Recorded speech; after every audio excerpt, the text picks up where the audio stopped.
24 reserves. Morning, everybody. This is hearing 24 reserves. Welcome, everyone. This is a little unusual in that whilst we have a little bit of evidence that's in the system, we don't have any witnesses to speak to that. So, Mr. Cattermole, welcome to you and the other council folk that are on the call. We are recording this in the normal way, just in case there's interest from others. I think you pretty much know the drill that we're following. We're keen for you to take us through your report reasonably quickly, focusing on firstly the big picture and secondly items of contention or where you have a different view from others that have presented. We're not under massive time pressure today. Obviously, we haven't got a whole bunch of other submitters that are due to appear, so we'll just pass it over to you, and when you're finished, we'll see if we've got any questions and we'll take it from there. Sounds good. So welcome, and away you go. Good morning, Chair and Commissioners. My name is Kelly Cattermole, and I'm the author of the Section 42A hearing report and rebuttal evidence for the reserve zone. I do not intend to cover my recommendations in detail. This opening statement will provide a broad overview of the zone as it was notified, namely where it applies in the district and the framework/intention of the zone. Overview of the submissions and main themes, main changes recommended from the notified version, remaining areas of contention raised through evidence. The reserve zone in the proposed Waikato district plan is predominantly a carryover of the reserve zone from the Waikato section and recreation zone from the Franklin section. Importantly, not all reserve gazetted or classified land is zoned for such purpose, and a number of areas containing reserved land within the district is zoned differently, such as the rural zone. These non-reserve zoned areas are typically administered by Waikato District Council, and they can also be owned by other bodies such as the Department of Conservation. The reserved land is administered by way of reserve management plans, either through the likes of General Reserve Management Plan or more reserve-specific management plans, such as the one for the Wainui Reserve. The notified rule framework provides for permitted activities where they are either within an area managed by a reserve management plan, or they are informal recreation, a conservation activity, or a temporary activity. The reserve zone is then subject to typical land use rules, including bulk and location. The objectives and policies contained within Chapter 8 apply to the reserve zone. With respect to the submissions, 39 submissions were received, original submissions. The submissions cover a wide range of issues, including reserve design development, implementation of Council's walking, cycling and bridle trails strategy 2016, amending or deleting the natural values policy 8.2.2, provision for specific uses of reserve zone lands, further restrictions on temporary events, amendments to the sign rules, and numerous grammatical or technical amendments to correct drafting errors. In terms of the recommended amendments to the notified version, a large number of grammatical changes or corrections are recommended to Chapter 25 for the reserve zone and accompanying Chapter 8. The main change to rule provisions is in respect to restrictions on the amount of Indigenous vegetation that may be altered or removed for pedestrian access ways, cycleways and bridleways, along with associated buildings. It is important to note that within my Section 42A report, I have discussed the likely implications of the national planning standards for the reserve zone and how these may go some way to address concerns raised by submitters. With respect to the remaining matters of contention raised in evidence, while submitted evidence has not persuaded me to change my recommendations, I thought it would be helpful to list the matters that remain in contention where I disagree with the evidence. These matters are discussed more fully in my rebuttal.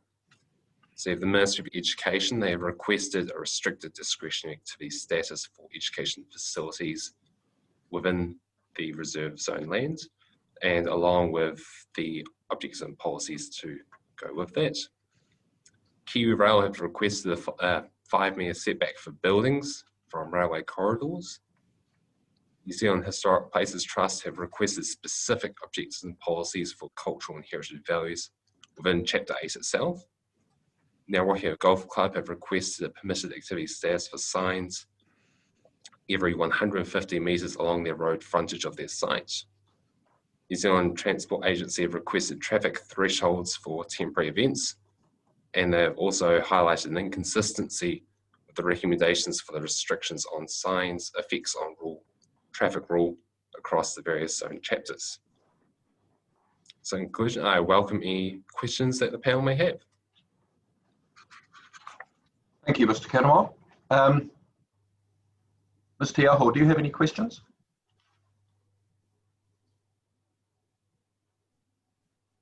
No, thanks, Kelly. Thank you. Mr. Fulton?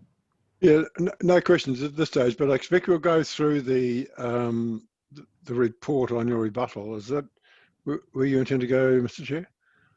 Well, Mr. Cattermole's given us a highlights package of his 42A report. If you'd like him to take you through it more forensically, then we can certainly do that. We can put it on the screen and go through it if that would help you. Well, I think, okay, so points in contention that are need to be fleshed out a little bit, and you're asking for some guidance as well. So I just felt that could be something we could just go through quite quickly and do. No, that's okay. Would you like me to put the 42A rebuttal report on the screen? I think so, if we share that. Which one is it?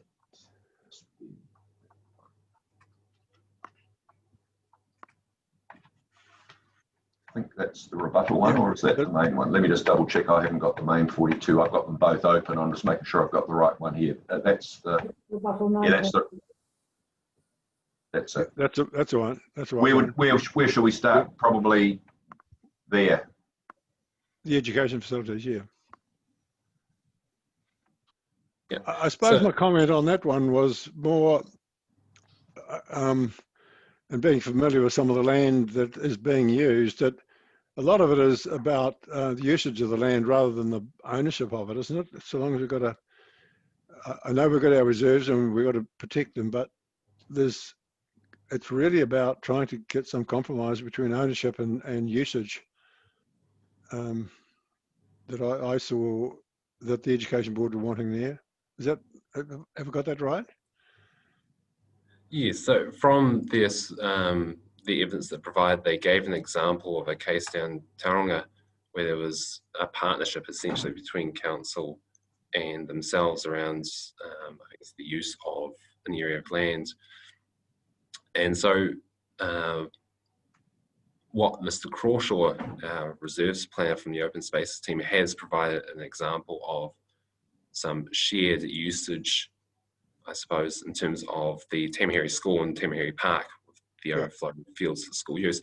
So it's important to note the difference, though, that education facility is a little bit different to, say, shared use of a sports field. And so what Mr. Crawshaw has alluded to there is that if you're looking at sharing space for like a sports field, it's a relatively easy process. If you're thinking more in terms of educational facility, I can say like a childcare centre, that could run into issues of the underlying reserve classification, and that's a bit more difficult to go through. Okay, thank you. Yep. Okay, thank you. Let's move to the next one then, shall we? Just on that point, before we do, Mr. Chair, and I think it's a good point Mr. Fulton, Commissioner Fulton raised, but as I understand it, you've got to, if you stick up an education facility like a child centre, are you saying that it's got to be, if we look at the Reserves Act, it's got to be in accordance with the purpose of that reserve? Is that the argument on that side under the Reserves Act?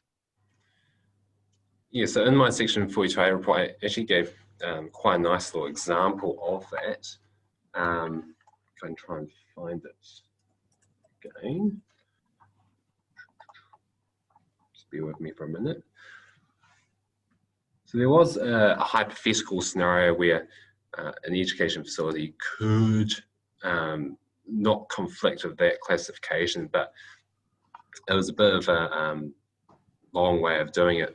Essentially, it had to be a situation where the facility, so the education facility, whether it be a childcare facility, has to be auxiliary to the use of the reserve. So, for example, children are cared for while caregivers use the reserve, which I think is a slightly, yes, it's not a situation you come across that often, as probably compared to what the Ministry of Education have in mind. Yeah, but if you take it in the ordinary sense, that it's a childcare facility where the public can enrol their kids and then go off to work, is that prevented under the Reserves Act because it's not in accordance with the purpose of the reserve under the Reserves Act? All depends on the classification of the reserve itself. Yeah. Well, if it's recreation, that would apply. Is that the argument? So yeah, thinking about the idealized scenario where education facilities could be located, yeah, probably recreation. And you've also got the reserve management plan as well. So that's one avenue that they could go through, is the RMP process. And that then comes via the permitted activity. But what if we, and this is only hypothetical, what if we made them a controlled activity or permitted activity, and then from a planning point of view, that can be dealt with under the RMA, and then they have to go off and deal with it under the Reserves Act, because that's usually what's normally done, is that you've got to get the authority under the Reserves Act, and then you've got to get your stuff approval under your Resource Management Act. And that's been the two-pronged approach in the past. So is that an option that you've looked at? That could be something that could be accommodated, but I guess the thing that strikes to me is that are you then not really giving a proper signal in the district plan itself to a user? If you're thinking, oh, it's control activity, you have to get consent, but then you suddenly have all these issues after the fact. Yeah. In terms of classification, it's not that good for a district plan user. Mr. Catamol, am I right in thinking, I mean, this is an RD rule that education have proposed. The definition of education facility is really broad. You know, it's everything from a outdoor playground all the way through to a high school. And can I haven't gone back to the provisions to check, but as they're recommended by you, what would the activity status of an education facility be? It falls to non-complying. And if it was minimum interference and it was complementary to the reserve purpose and so forth, had a few kids running around collecting insects or taking photographs of the bush or something, that presumably wouldn't fall foul of the objectives and policies or the effects thresholds. And you wouldn't anticipate that having any major consenting hurdles, would you? No. From an RMA point of view? No. But if someone wanted to put, another campus of the, Pocono High School smack bang in the middle of it, then presumably it would fall foul. Yes. Big time. Yeah. And even alone from an effects perspective could be quite difficult to navigate. Okay. So just following on from that though, if it's non-compliant, that's pretty stringent. Did you look at making it discretionary or restricted discretionary? I suppose one of the avenues that they could look at is going through that reserve management plan process and coming in as a permitted activity. So there is always that avenue.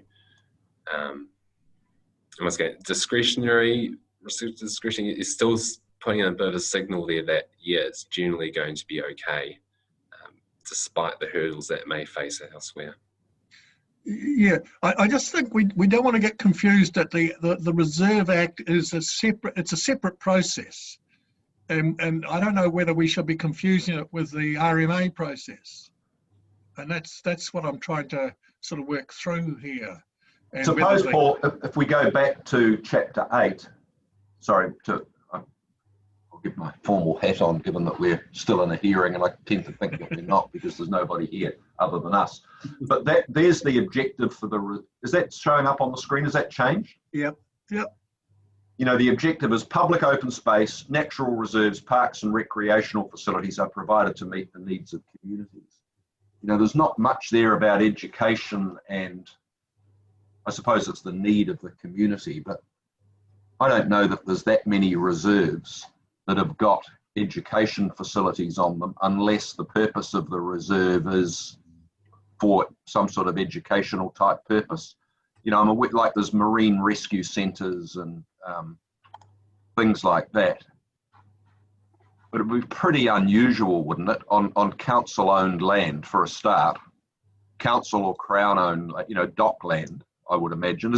What is the land status of these, Mr. Cattermole? It's the areas that are actually zoned reserve are mostly owned by council, and Correct, but there are definitely examples where they are owned by the likes of Department of Conservation. There's one by Cameron Town Road. That's a historic reserve, and that is owned by Department of Conservation. yeah, but it's DOC or the council. It's not. I mean, Ministry of Education don't own any of these. Not as far as I'm aware. So it'd be pretty hard to imagine Ministry of Education coming along to the council and saying we want to put some sort of facility on your reserve. Similarly with DOC, I would have thought. It seems to me, from what I recall, many of the education facilities are located nearby or adjacent to either reserves or parks and cohabit well, which is what I think is the point of what Amenavid are talking about, rather than necessarily Because I think too, Ministry of Education have proposed this rule or something very similar in every zone, you know, including the industrial zones as well. Yeah. So, I mean, even though Mr. Cattermole's addressed it specifically in relation to reserves, it seems to be a standard submission that they're making, saying that if we need to do education stuff anywhere, we at least have the opportunity to have a pathway. Yeah, I'm really trying to just play the devil's advocate here and just see whether there are options for not right across the board education facilities, but for a subset of education facilities to make it easier to establish these things for the good of the community. That's really, but I'm good. It's good that we're having a discussion about it, because I think in the end, you may well be right, Mr. Cattermole, that it's just too. It's just not really consistent with the overall objective of a reserve. So yeah, okay. All right, no, that's helpful. I will come to you, Ms. Sedgwick, in terms of any general questions. We're just working through Mr. Fulton's suggestion that we run through this, so I haven't forgotten that. So with the buildings from railways, Kia Rail have requested further elaboration as to my recommendation to reject their request for a 5-metre setback from buildings from railways. So what I've done is I noted that in my village zone hearing previously, I was in support of their request. But what I've seen over the hearings, in particular, like of hearing 10, is that there are some very valid reasons to why that request should actually be, well, I recommend now to be rejected. So I've just included a nice little snippet there from the residential zone hearing, which pretty much sums it up. Yeah, is everyone clear on that one? Dines, are you Yeah, clear on that? yes. Because I'm happy about that. I think you've done the right thing, and especially relating it to the other previous hearings we've had for the same reason. So, no, I'm happy with your decision there. Mr. Cattermole, just on that, I think in the infrastructure hearing that's coming up, I think we've got a proposal, and I may have misunderstood it, but their proposal is, together with NZTA, is for some really hefty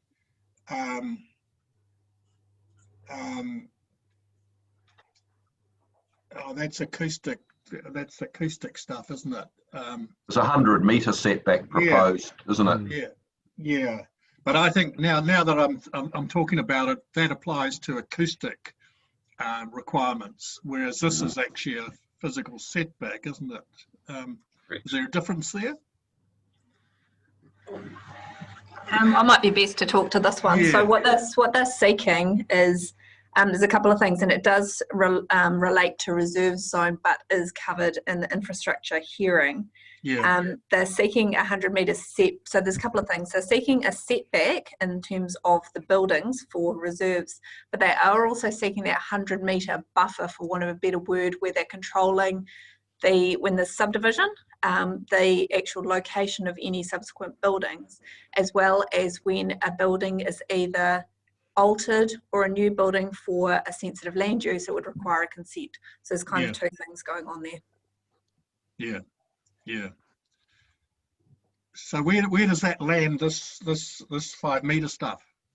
This is the physical setback of a building. Yeah, okay. But I think there definitely is an overlap between what they're seeking in different hearings. Yeah. Okay. Good. All right. Thanks for Next that. one. I think that's really good. Thank you. Heritage New Zealand's, they are seeking very specific cultural and heritage values, objective and policies to apply to the reserve zone, so coming into Chapter 8. And so what I've said is that we don't really need that. We've got the reserve management plans that address these, including very specifically some particular locations like the Point. And ultimately we've got that Chapter 7 heritage, and that applies to all zones, including the reserve zone. So yeah, that's where I've landed on that. Okay.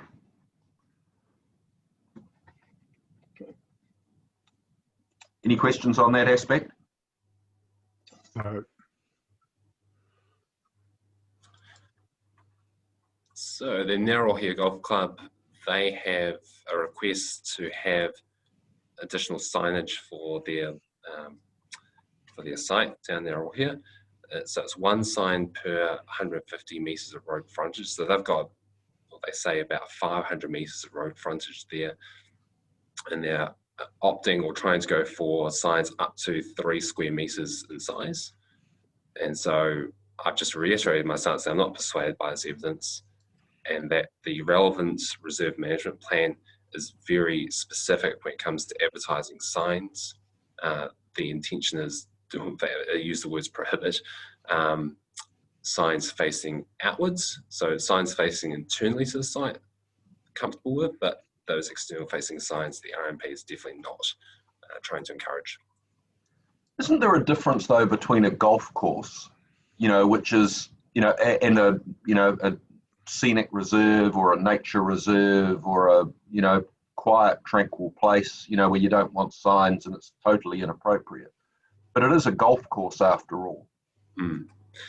Yeah, so that provision, or that those comments in the reserve management plan, they are in the, I think they're in the general reserve management plan, and there is some, well, that's where you got specific comments for the Ngārohia Golf Club, so that's where it comes in. Yes. But yeah, it's one of those things that ultimately maybe through the NPS zonings, some more specific rules could be developed. For the likes of sports and recreation zone, you might be able to have some more lenient rules and provisions for signage, whereas your more nature, open space reserve something a bit different. Don't we need to be a little careful in terms of the Resource Management Act that we're responsible for? It's Mr. Cooney's point from earlier, and what other statutes do and don't stipulate, because those other, those other processes are open to be changed in some way. The reserve management plans aren't, handed down in tablets of stone. They're able to be amended and updated and so forth as needs must.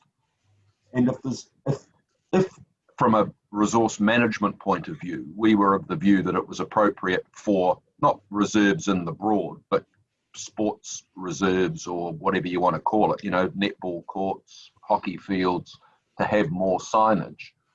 Shouldn't the district plan contemplate that and let the Reserves Act look after itself? If we were satisfied on an effects-based framework that a few extra signs down the main road at the Ngaruawahia Golf Course was not a problem? Yeah, so, sorry. That's certainly my point, yeah. Yeah, I just want to get to, because this is probably the best, a really hands-on example of where taking a one-size-fits-all approach, which I totally understand why you've done that, may not necessarily fit all sizes, if that makes sense. Yes, I think it's going back to what I was saying earlier. You don't want the district plan to sort of signal a more permissive pathway and then to have it come to a sticky end in terms of its relevant RMP type process. Ideally, the two should be aligned quite nicely. Yeah, we've got to be careful on that, though. I think, we've got no authority or, our job's to consider the district plan insofar as, which is an effects management statute.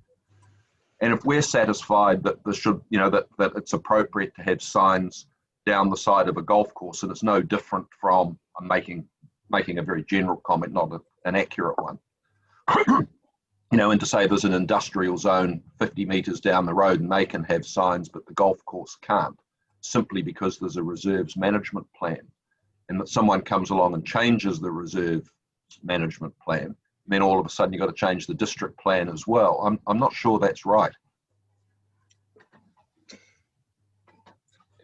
Probably something I need to think about a bit more. Okay, no, that's fine. We're not trying to give you a hard time either. We're just trying to get to the bottom of your reasoning. Just on that, to follow up, what's the reserve status for the golf club land? Is it recreational reserve? I would imagine it would be. I think it comes down as recreation, but I see if I vaguely remember looking at as part of my report.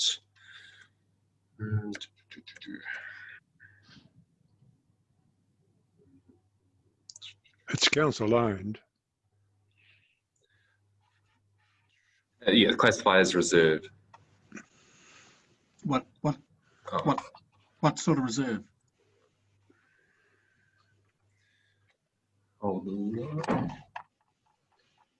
Just reserve general, is it? I'm just trying to find it now. That might just be something I just have a look at if we get a break or something like that. But yeah, I imagine it'd be local purpose of some sort. I just don't have it just on hand right now. Okay. I'll just see if their submission tells us that. Just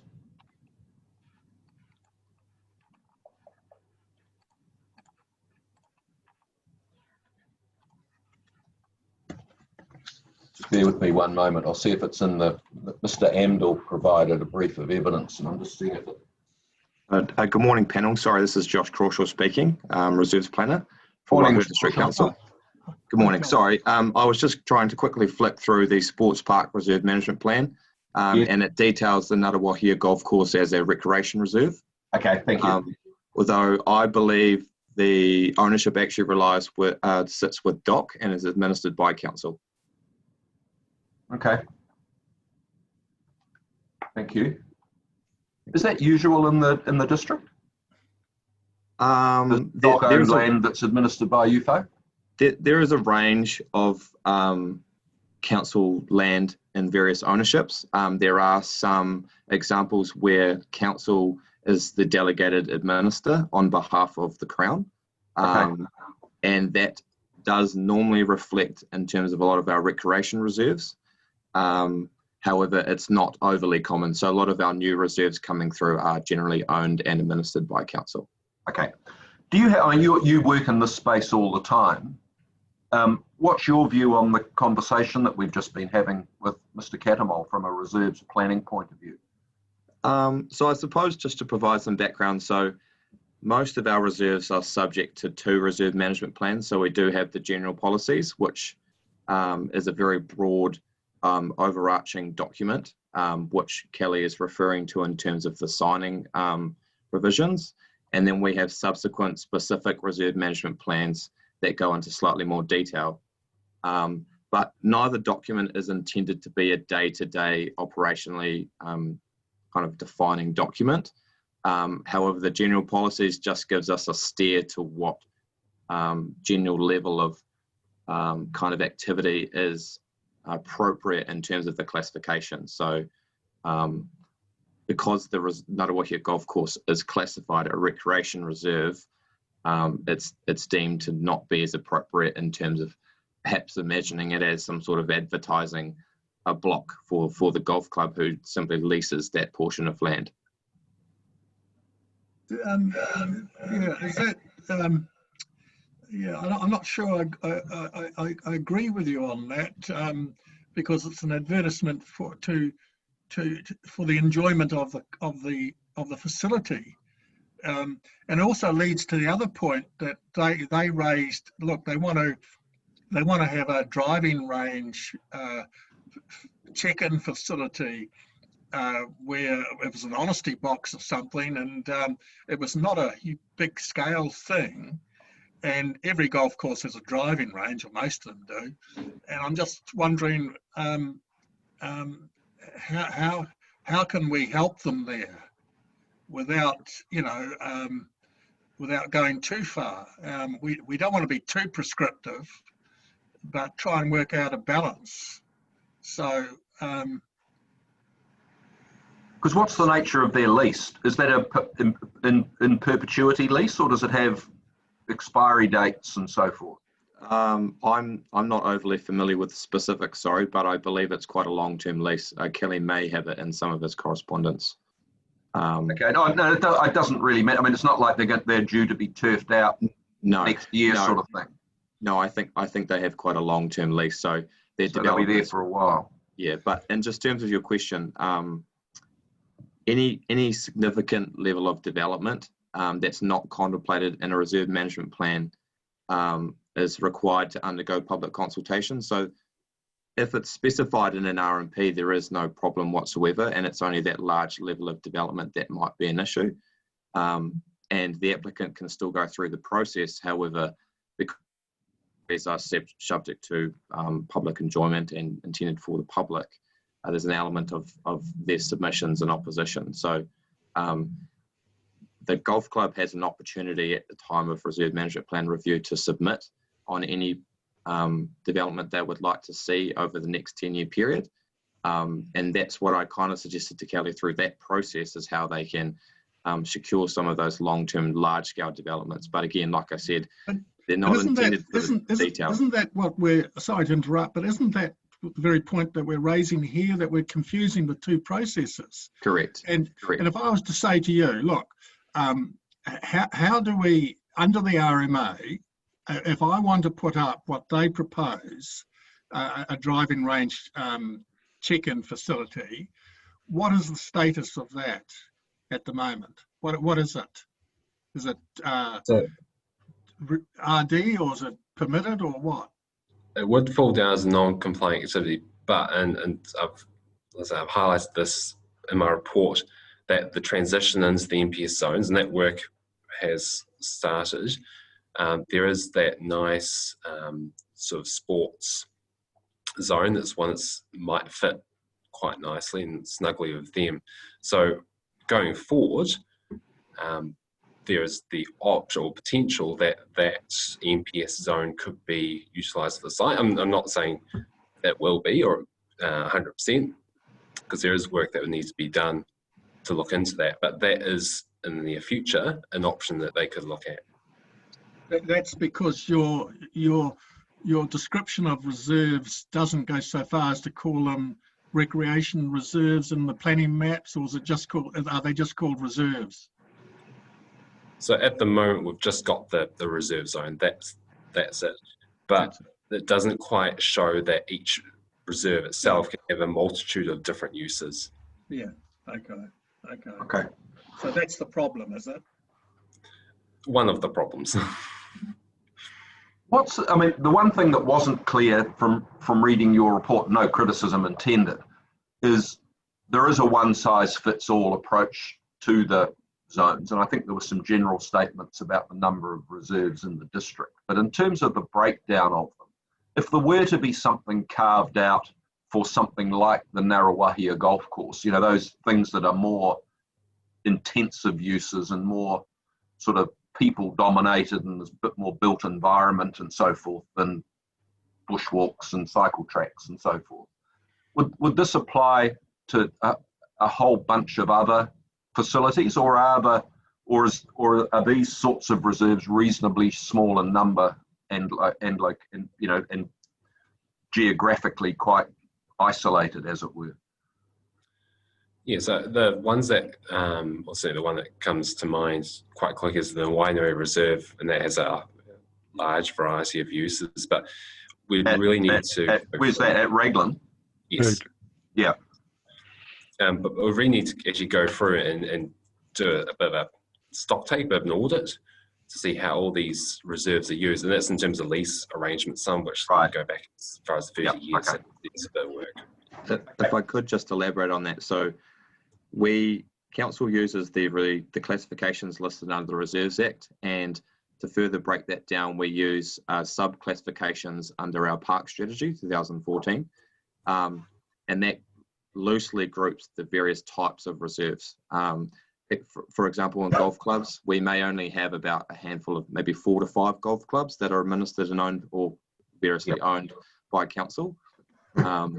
But they are very similar in use, for example, so some of our sports parks, which we have quite a number more of them. But I would envision the NPS standards maybe slightly differentiating the two, while still being quite different from, for example, an area of natural space or general open space.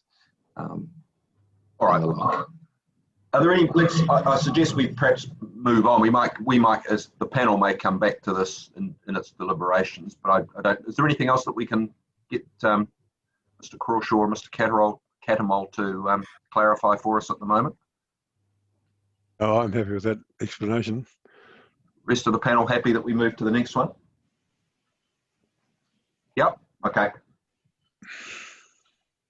So the New Zealand Transport Agency, they were seeking a numbers cap for temporary activities. So all other zones except for the reserve zone in the notified version have a restriction. I think it's 100 vehicle movements and 15% of that is heavy. Yeah. Just off the top of my head. So they were seeking that across the zone rule to also apply to the reserves. In their rebuttal or the evidence, they have said, that number's probably a bit too restrictive, but we still support a cap of some sort. They just did not specify. And so what I've said is from an operations point of view within council is that our events team already have a process in place where if there is an event that's likely to cause a sort of a significant amount of traffic, then there is a traffic management plan requirement already there. And so that's where I've sort of sat at. But I have highlighted that the policy, notified policy 8.3.3 has a bit of confusion there. It refers to permitted vehicle movements. So it sort of leads itself towards those other across zone rules, but there isn't a rule in the notified version. So I've just highlighted that as a potential issue. And that's it there, isn't it? Correct, yeah. Okay. Any questions on that one? No. Okay, let's keep moving. So last point. Sorry, I've got I'm between pages. It's all right.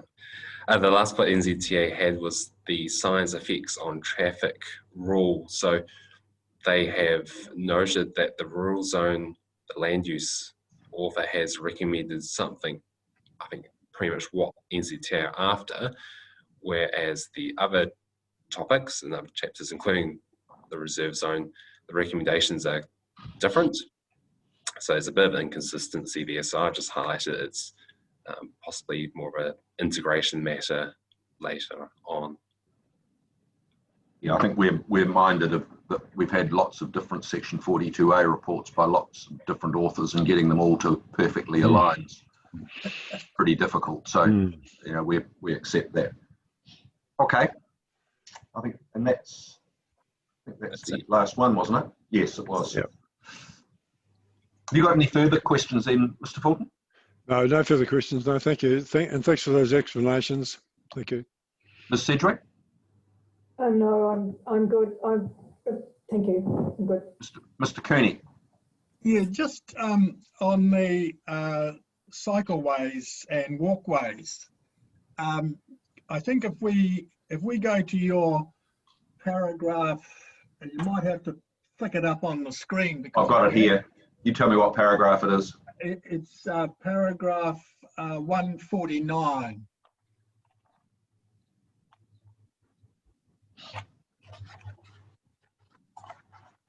Whoops. Got a bit of a hair trigger on this. 149, wasn't it? Yeah. There. Hang on, 7 point here. Go Is up it, again. or is it that one? Yeah, that one. So if you look at that, you got maintenance, routine, operation, and repair. My query is to bring that into line with the infrastructure provision applying to tracks. Why can't you include in there new tracks, but not in the identified sites that have been, or the significant areas, etc. So that would then apply generally, but not in the identified significant areas, etc. Yeah, so because otherwise, your point being that the new ones automatically default to RD rule, the one that we were looking at on the next page. Yes? Yeah, okay. So that's really where I'm coming from, to make it more consistent with the infrastructure one. See if I can get this on the one page, but I don't think I can. And also it's entirely consistent with, you know, reserves to try and help create those things for the recreational benefits. So I just raised that anyhow for discussion.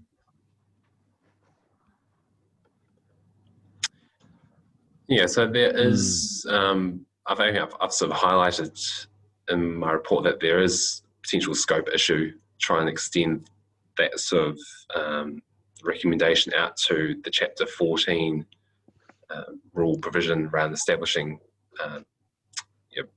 walkways and what have you. Yeah, so one thing I've actually noticed is that when I've done up this rule, I've just specified to maintenance, routine, operation, repair, etc. of existing pathways. So any new established pathways would still just go through that part or topic, sorry, Chapter 14 rule. So this here is just purely on the maintenance and routine operation of those after the fact. So but it still means that but any new one is caught by RD1.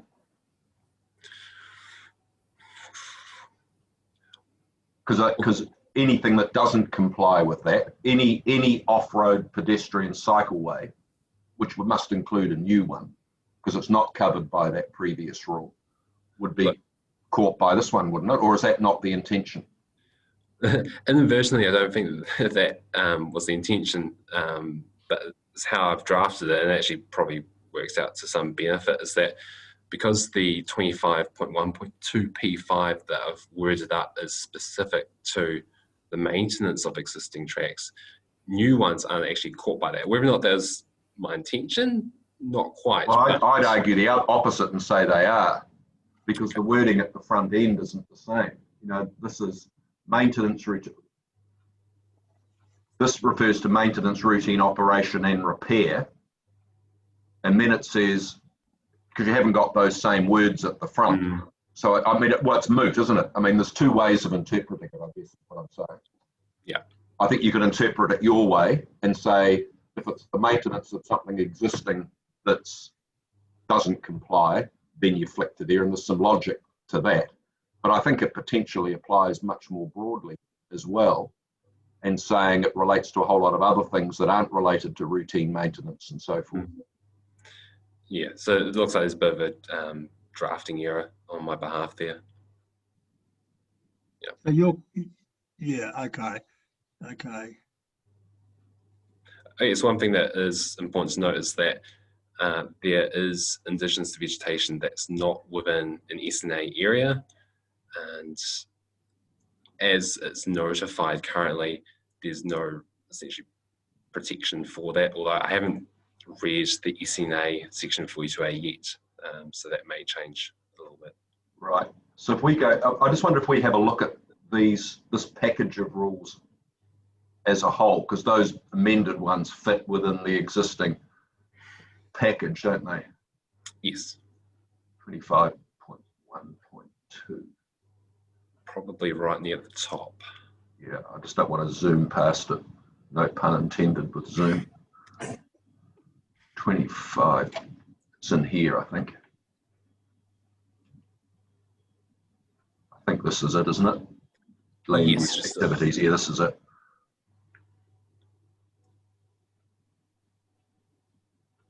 See, there's nothing about new facilities that's covered by those rules. Correct. So if you were looking to do a new cycleway or a new, let's call it let's say a cycleway by way of, for instance, arguably it's caught by the revised version of RD1, but that's debatable. So if it isn't caught by that rule and it was a new one, then it would default to discretionary, wouldn't it? Or would it just fall down to the Chapter 14 rule that applies to all zones? Well, it's a bit of a moot point, isn't it? I'm not sure. I don't know the That's answer. why I think it's got to be clarified. It needs to be clarified, I think. If that's your intention, I think we've got to, and I agree with that intention. I think it needs to be reworded to make that clear. That's my view. No, I think that's right, Mr. Cooney. I mean, there's always, and that's the problem when you slice and dice a plan up, and there's different sections deal with different things, and someone assumes something's in another chapter, and someone else thinks the reverse. And then the poor people like us have to try and stitch them together. And it's a bit complicated sometimes. Well, maybe can we park that one for now, and we'll think about that. And if there's a need for more thinking about it, we'll come back. Mr. Cattermole shaking his head in desperation. I love that pun there. That was amazing. Which one? That one. Park it. I must have been cleverer than I thought I was. Okay. Mr. Cooney, what else have you got? No, that's all. That's good. Thank you very much. I've got a few questions in terms of drafting and so forth, and I'm just wondering whether we can go through them now. I guess what I was going to ask you, perhaps just as a general question, and it again comes back to the Ngaruawahia Golf Club, because it wasn't just in relation to signs that they were talking about. They wanted to have some limited commercial activities and so forth. And they were concerned that under the plan as proposed, that they would all default to non-complying activities. We sort of had a general conversation around that. In terms of the proposal that which we don't know the details of, we only understand it sort of conceptually. If something like that was well designed and positioned appropriately on the site, would you envisage the non-complying activity test being an impediment to them doing what they want to do? Or do you see it being used in the way that non-complying activities normally are, as to say, well, we're not really very keen on this and doesn't find favour, so we'll find some objectives and policies to bang you on the head with?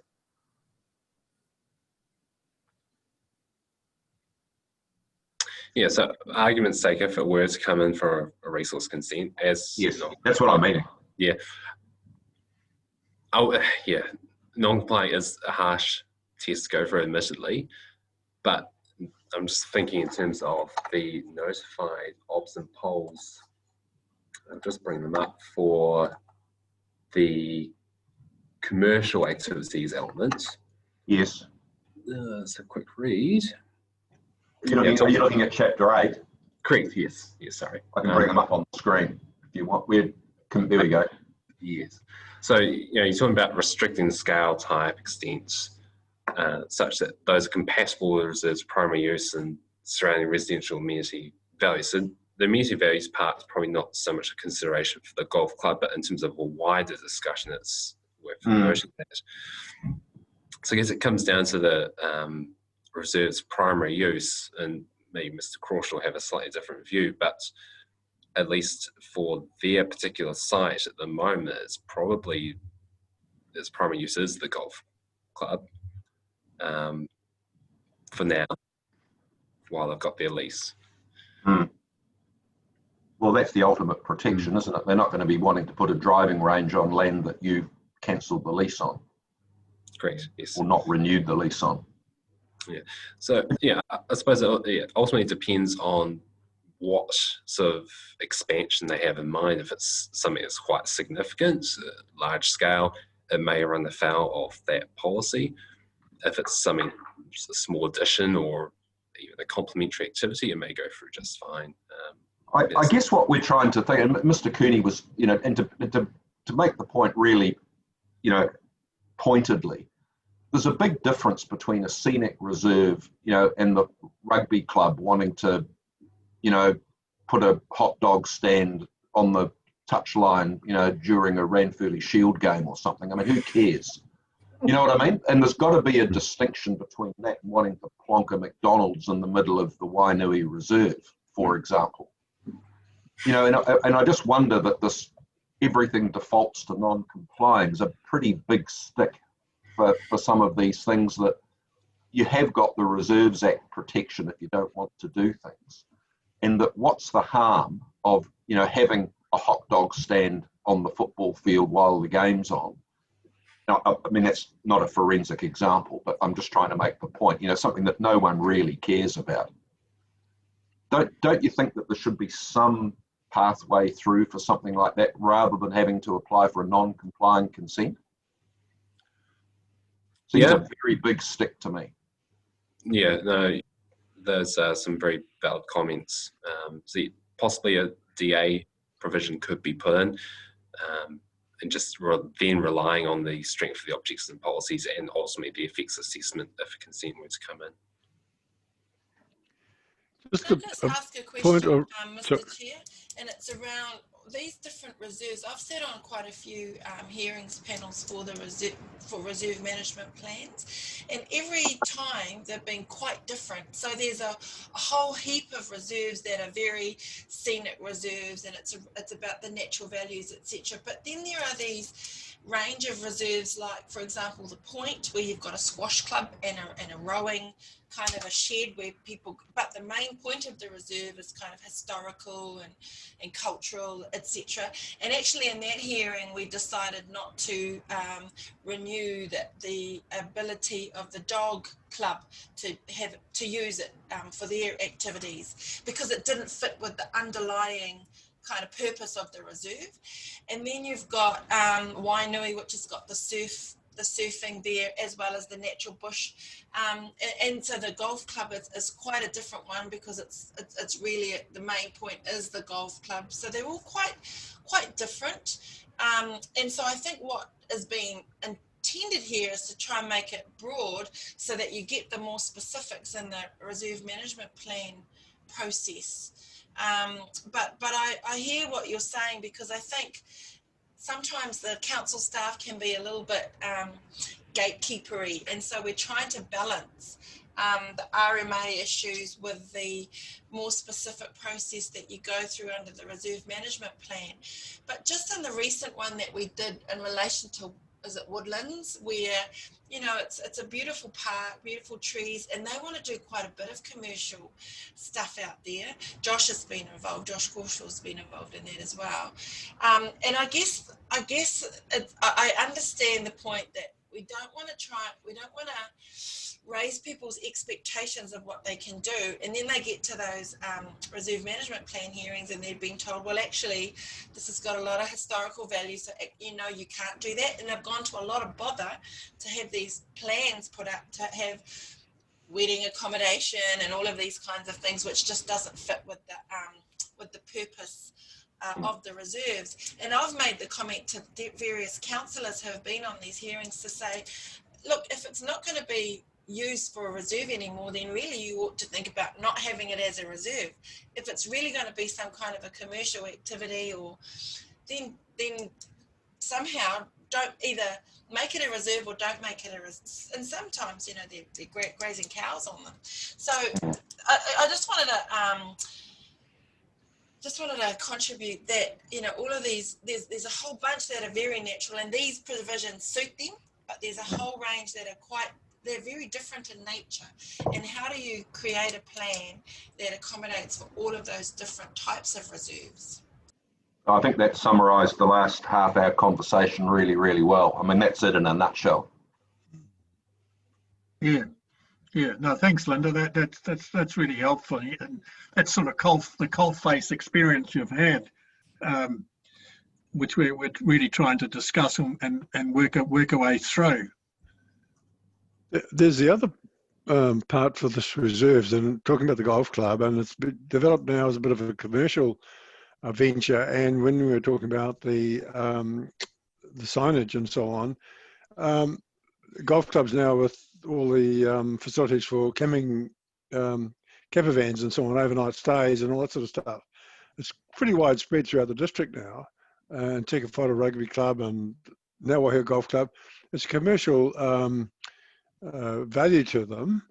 And that's also something that's, where does that end up? I mean, you see the golf club as a golf club, but in actual fact, it's starting to do other activities as well. Yeah, no, that's a really good point too, and that's where Mr. Cattermole and Mr. Crawshaw's point, you know, is equally valid on the, if you like, the other side of the fence, as it were, and is that, you know, if you make it too liberal, then you end up with a whole bunch of stuff that you say, well, that's never what we intended. We didn't mean it to be that. But it's finding the sweet spot, and I think Ms. Te Aho's point's right on the money, in that, and maybe we need to give a little bit of thought as to, you know, because I think, and the comment's been made by somebody else, if all the reserves we were talking about were SNAs or, you know, passive sort of things that exist in their own right and they're not used extensively, then these provisions fit really, really well. But if there's, you know, a more people interface, you know, like rugby clubs and sports fields and things like that, and golf courses, you know, maybe there needs to be a bit more thought about how they can be facilitated within appropriate constraints. One of the problems we've got is that we've simply got a generic description of reserves, and so they have all these different types of reserves, obviously. And I suppose, and I was just thinking out loud, if you made as a discretionary activity something along the lines recreation facilities and auxiliary activities associated with them, or something, whatever the wording is, and you said for recreational reserves, how would that work in practice? Because does someone have to go to the reserves management plan and just check and make sure that it is a recreation reserve? So I'm just wondering how that pathway would work, because we haven't got any specific recreational reserves identified in the planning maps.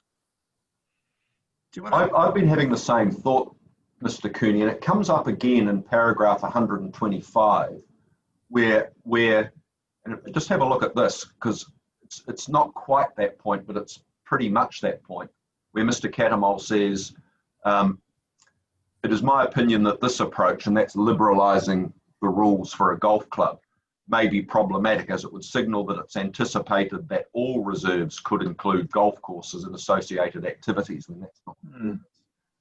So you could do it by way of, and I think it'd be really difficult to redo the plan to subdivide reserves up into different categories. You couldn't, no. But we could do something that said, and I take the point that you don't want to somehow or other create a rule framework that said if you wanted to do something that turned something that wasn't a golf course into one, that you had an easy pathway.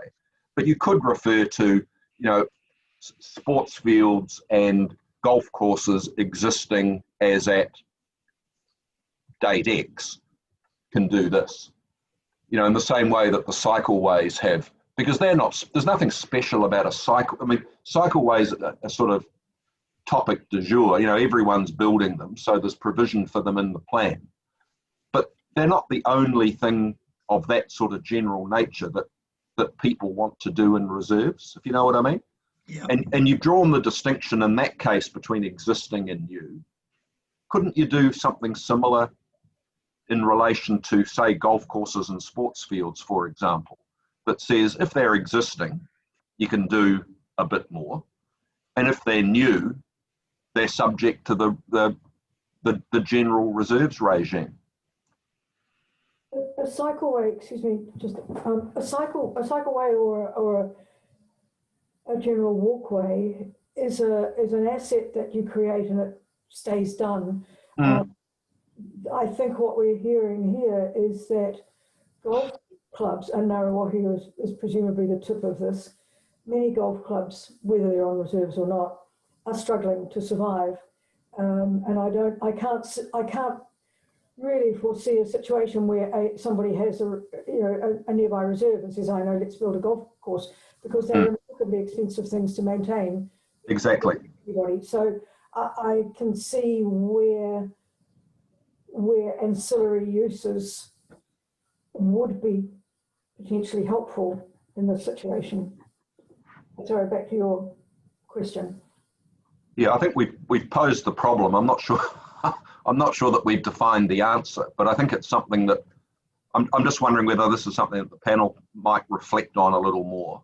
Yeah. And that we may come back with some directions or have an informal conversation and say, well, how about we think about doing something a little bit different? Mr. Cattermole and Mr. Crawshaw, you're not averse to the sort of idea that we're talking about, presumably. You're just scratching your heads thinking, how might we make something like this work without making the whole plan too flexible so that it has unintended consequences? Would that be a fair way of summarising it?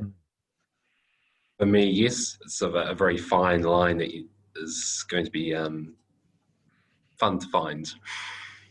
What do you think, Mr. Crawshaw? I think you look a bit less enthusiastic as my reading of your body language. No, I suppose I have an interesting angle where I am involved with the Reserves Act side of things, but also from the consenting side. So I try and walk a narrow line, but I can definitely see that it's definitely a weighting exercise to find that level of flexibility, but also restriction in terms of these public spaces, which are very dynamic in their use, and especially I suppose, in their development and what the communities are wanting as they go through and change, and the extra levels of service and things like that they're expecting. But I definitely believe things like the NPS sub-classification would really assist with this. But you're right, I think it's trying to find that sweet spot, which is a lot more difficult than it sounds on paper. Oh no, and I think we certainly appreciate the difficulty. We're not immune to that. Okay.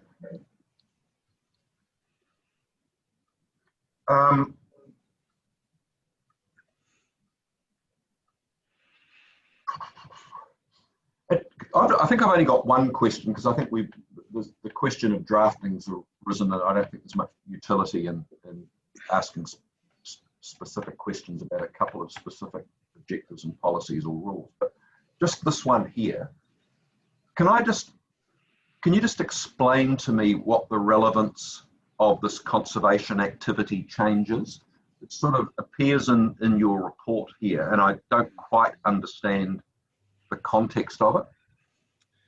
Yeah, On the so parity. sorry. It's on the screen, so presumably you're familiar with that piece. Yes. So for the reserve zone, there is a permitted activity, and it's exclusive to the reserve zone for conservation activity. And so that's where the definitions come in. Okay, I understand. So you're saying that the conservation, so you want these rules not to apply, not to be caught by the conservation activity rule. Is that right?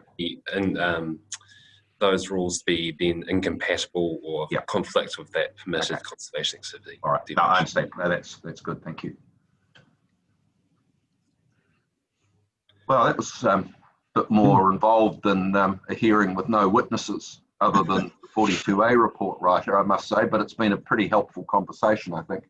I've just got one more question I've just noticed from my notes, and that is, Mr. Chair, is noise. Can you just clarify, is amplified music allowed on a reserve as a temporary activity? I'm just thinking about the a good rock concert thing, which it has become an issue at the Wainui Reserve over 2 Christmases ago. So we are familiar with it happening. So ACDC comes to Ngaruawahia. Yeah. There's some good electronic music. Yeah. Mr. Cooney in his black T-shirt.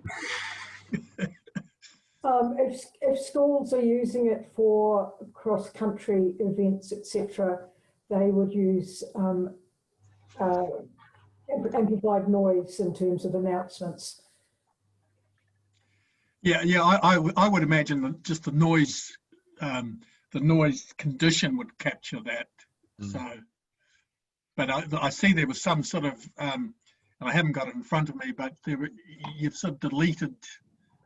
There was some discussion in your report about amplified music somewhere. Yeah, I'll just see if I can. I'll see if I can find it. Paragraph 194, around there, I think. Yeah, It's in about here somewhere, isn't it? Yes. There we go. There we are. That was the submission. Yeah. And you took that out, I think. Amend the permitted activity rules. Yeah. To say crowd noise was permitted, but amplified sound or music wasn't. I think the way I read what they're asking for. Yeah, and you then came along and said, no, well, I'll take that out. I won't agree with that. Which, so where does that leave amplified music? I suppose it'll just be caught by the noise, which is the usual approach. Is that right? So there's what Mr. Catamol has recommended. Yeah. Yeah, so it'll still be subject to that P2A requirement. This one here. So basically it's got to meet the zone standard at the boundary. Yeah. Effectively. Yeah. Mm-hmm. Yeah. Why do you even put in crowd noise? Why even provide for those? Unfortunately, I'm not familiar as to why that was put into the notified version. So I don't have an answer for you, I'm afraid. I think one of the challenges is that there's a default non-complying activity rule again that says if you're not in, you're out, as opposed to the other one that says if you're not controlled, you're authorized. Okay. I think that's. Anything else from you, Mr. Cooney? No, that's good. Thank you. I've just got one more. Can you just explain to me paragraph 182? Bear with me for a moment. You've deleted discretionary rule 2 in section 10.5. I just want to understand why you've done that. Wasn't clear to me. I may have misread it or misunderstood. So I'm nearly there.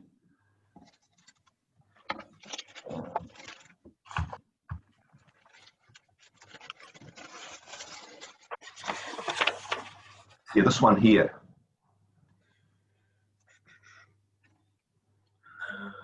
What's the rationale for deleting D2?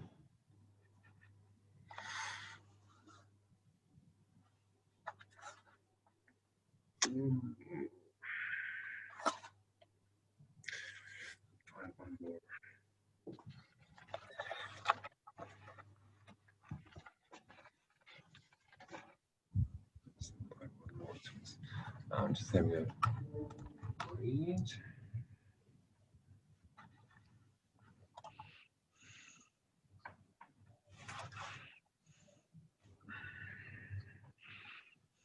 Because there's not much explanation, and I must say I haven't gone back to the district council submission to find it. It just, maybe it's an overlapping issue, but on its face it seemed to me to be just taking a whole activity classification issue out of the game. Yeah, I think this is one of the ones that sort of come through the council submissions, a cross-board type one. One that probably just have a bit more of a read up on. Yeah, okay, no, that's okay. Because I couldn't follow it, and I thought you might have gone yes because, and you had it at the tip of your finger. I can't remember off the top of my head, I'm afraid. All right, no, that's fine. Thanks. All right, has the panel got any more questions?